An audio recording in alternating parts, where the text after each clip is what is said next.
Before Anzac Day, Australia was less than a decade old as a nation. Then came Gallipoli, and everything changed. At 4:30 in the morning, on 25 April 1915, Australian and New Zealand Army Corps troops landed on the rocky shores of Gallipoli, Turkey. They had been sent as part of a broader Allied campaign to open a supply route through the Dardanelles. What followed was 8 months of brutal, grinding warfare that ended in Allied withdrawal, but forged something far more lasting. The landing itself was a tactical failure. The troops came ashore at the wrong location, under heavy fire, against well-positioned Ottoman defenders on steep cliffs. Yet the courage and endurance they showed, what became known as the Anzac spirit, became the foundation of a national identity for two young nations. Australia was only 14 years old. New Zealand was even younger. The first Anzac Day commemoration was held in 1916, just 1 year after the landing.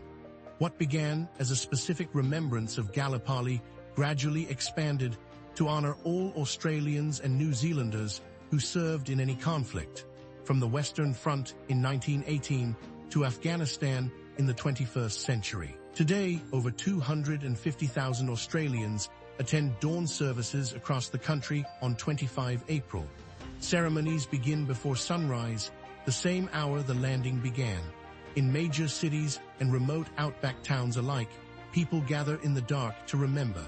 It is one of the most powerful civic events in the Southern Hemisphere. The dawn service is Australia's most sacred tradition.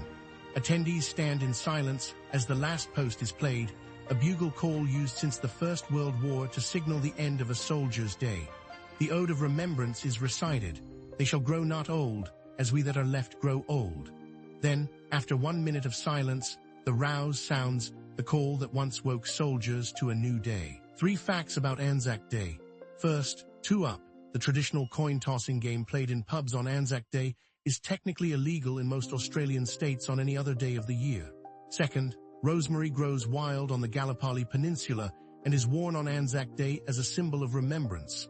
Third, the Gallipoli battlefield is now a protected Turkish national park, and Turkey and Australia have maintained a deep friendship since 1915. Anzac Day carries different weight for different generations. For older Australians, it is a direct link to living memory, fathers, grandfathers, great-uncles.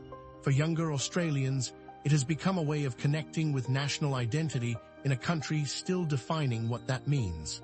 The dawn service attendances grow larger every year. Australia is not alone in holding such a day. The United States marks Memorial Day on the last Monday of May. The United Kingdom observes Remembrance Sunday in November.